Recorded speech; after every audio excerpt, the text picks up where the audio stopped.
Juan Mendez Scott's Mystery Magazine.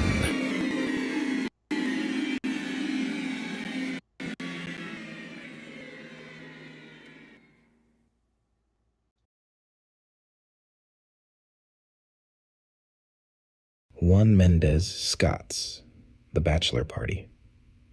Chapter 10. The Repercussions of Tonight. The night air was thick and suffocating, the earlier storm having left a sticky residue of humidity that clung to everything. The limo was parked on the side of the road, the headlights casting long shadows into the surrounding trees. The group, once loud and carefree, now walked in disoriented circles, their cries and murmurs filling the otherwise silent night, the scent of rain and earth mixed with the sharp, metallic tang of blood still lingering inside the limo. I stood apart from the others, leaning against the hood of the car, trying to make sense of the storm swirling inside me. They were crying, hell, they were a mess, but I felt nothing. Numb, detached. I should have been crying, right? Des was dead, his headless body still slumped in the back seat of the limo, and yet I couldn't bring myself to shed a tear. Instead, my mind kept spinning on one question. Did I even care? Darnell's voice cut through my thoughts, sharp and angry. This is your fault, Malik. You should have seen the damn branch. You were driving. I turned to face him, my eyes narrowing. My fault? Des was the one who decided to get drunk and hang out of the sunroof like a damn fool. You think I could have done something to stop that?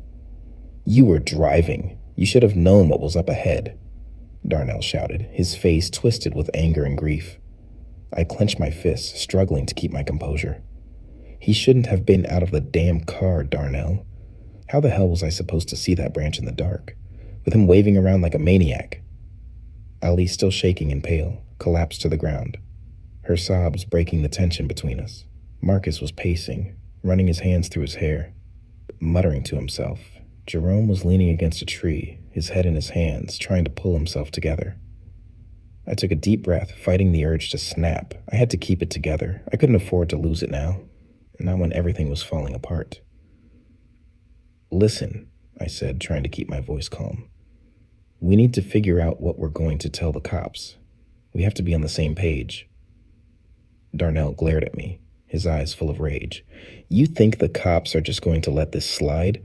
They're going to see this as our fault, as your fault. I'll handle it, I replied, my voice steady despite the chaos around me. I'll tell them exactly what happened. Des was drunk, wouldn't listen, and he brought this on himself. Brought this on himself? Darnell spat, stepping closer to me.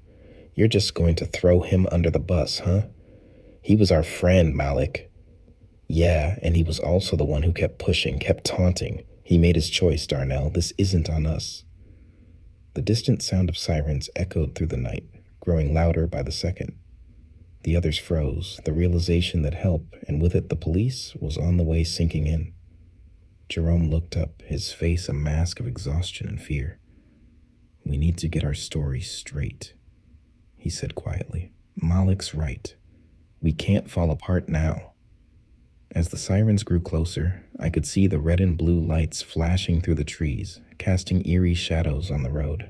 I took a deep breath, bracing myself for what was about to come. The responsibility weighed heavily on me, but I pushed the doubts down. I had to keep it together. The first police car pulled up, followed closely by an ambulance.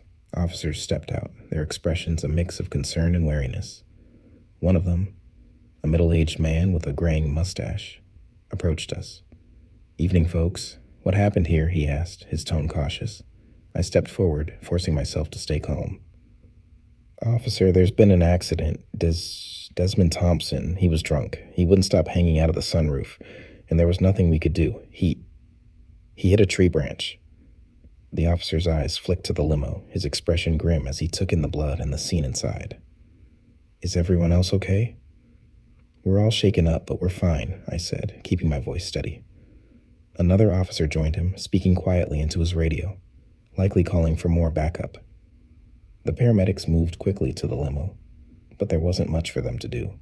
The officer with the mustache nodded slowly, his face lined with the weight of what he'd just seen. "We're going to need statements from all of you," he said, his voice calm but firm. "But from what you've told me, it sounds like this was an unfortunate accident. It's clear that Mr. Thompson was the cause of his own death." Darnell opened his mouth to argue, but I shot him a look, silently pleading with him to keep quiet. He hesitated, then looked away, his anger simmering but contained. The officer turned to me, his gaze steady. "We'll need to take you all down to the station to get your full statements. But for now, I suggest you all stay calm and cooperate. This is a tough situation, but we need to make sure we handle it properly." I nodded, the weight of the night settling heavily on my shoulders. The others looked to me for guidance, their faces pale and drawn. I could feel the pressure building, but I pushed it down, forced myself to stay focused. As the paramedics worked on the grim task of removing Des's body, I took a deep breath, trying to make sense of everything. The guilt was there, gnawing at the edges of my mind, but so was the relief.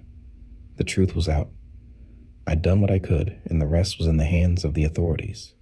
But as I stood there, watching the flashing lights and hearing the low murmur of the police radios, I couldn't shake the feeling that this was far from over. The repercussions of tonight would ripple through our lives for a long time, and I wasn't sure if any of us would come out of it whole.